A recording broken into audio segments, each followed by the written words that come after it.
চাই। রুকিয়া করার পদ্ধতি তো আগে জানতে হবে যে আপনি কি কারণে রুকিয়া করছেন।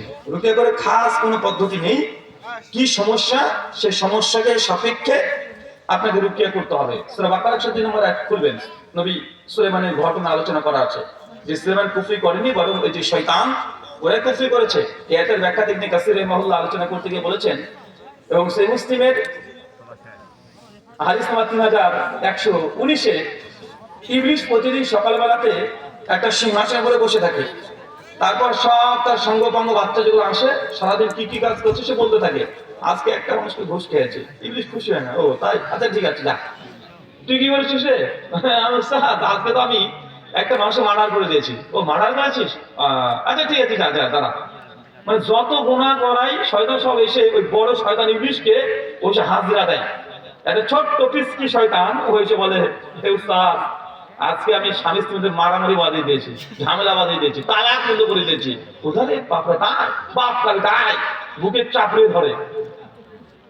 শয়তান খবিস এরা পরিবারের মধ্যে সবচেয়ে বেশি স্বামী স্ত্রীর মধ্যে দ্বন্দ্ব বেশি লাগায়। এদের জন্য রুকিয়া করাটা গুরুত্বপূর্ণ বেশি। স্বামী এবং স্ত্রী আপনাকে জিন বা কোন মানুষ বা ইবলিসের দ্বারা বা আপনার নজর লেগেছে কিনা বুঝবেন কিভাবে? ইমাম ইবনে কাসির রাহিমাহুল্লাহ অনেকগুলো পয়েন্ট আলোচনা করেছে সূরা বাকারা 102 নম্বর আয়াতে তাফসীর করতে গিয়ে। এক, আপনার স্ত্রী স্বামী দুজন একসঙ্গে ছিলেন, হঠাৎ করে দুজনের মনে সে মনে মিলছে না, বিরক্ত লাগছে, দেখলে রাগ হয়ে যায়। দুই, বাড়ির বাইরে ঠিক আছে, ব্যবসা বাণিজ্য করছেন একদম আনন্দ উল্লাস, বাড়িতে ঢুকলে মেজাজ খারাপ হয়ে যায়, আর ভালো লাগে না, খিটখিটে হয়ে যায়। তার মানে আপনার পরিবারের স্বামী স্ত্রীর মধ্যে বদ নজর অর্থাৎ জিন এই তরফ থেকে মানে তাদের যে ছোঁয়া এটা লেগেছে। মানে বাড়ি বাইরে ভালো আছে, কোনো সমস্যা নেই, কিন্তু বাড়িতে ঢুকলে রাগ হয়ে যায়, মেজাজ খিটখিটে হয়ে যায়। কথা বুঝতে পারছেন? স্ত্রী আসলে দেখতে সুন্দর, কিন্তু মানে ওকে দেখলে আপনার রাগ হয়ে যাচ্ছে, আগে এরকম ছিল না। অথবা এরকম আপনার সিনারি হতে পারে যে ওর ভালো দেখলেও খারাপ লাগে, খারাপ করলেও ভালো লাগে, খারাপ লাগে, মানে ওর কোনো কাজ আপনাকে ভালো লাগে না, বা স্বামীর কোনো কাজ স্ত্রীর ভালো লাগছে না। মানে এটা অপোজিট দুজনের হতে পারে। কথা বুঝতে পারছেন? যে বউটা সারাদিন বাড়িতে আছে, শ্বশুর শাশুড়ি সবাইকে নিয়ে এনজয় করছে, কিন্তু স্বামী বাড়িতে ঢুকলে রাগ হয়ে যায়, বিরক্ত লাগে, স্বামীকে ভালো লাগে না।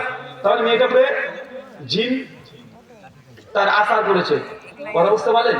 তো এগুলো সিমটম দেখে তারপর কি করণীয় কি বর্জনীয় তখন আমরা এই ট্রিটমেন্ট গুলো করতে পারবো। রুকিয়ার খাস কোনো ট্রিটমেন্ট নেই, এমনি আপনি জিকির করতে পারেন। প্রত্যেক ফরজ নামাজে পড়ে যে দোয়া জিকির আছে সেগুলো করেন, সন্ধ্যার জিকির আছে সেগুলো করেন, ঘুমের আগে জিকির আছে সেগুলো করেন, ঘুম থেকে উঠে জিকির আছে সেগুলো করেন, বাইরে ঢোকার জিকির আছে সেটা করেন, জানলার দরজা বন্ধ করার সময় যে দোয়া আছে সেগুলো করেন। এগুলো কমন করতে পারেন, তাহলে শয়তান জিন বা খবিশ আত্মা এদের কাছ থেকে আপনি বাঁচতে পারবেন। শুকরান।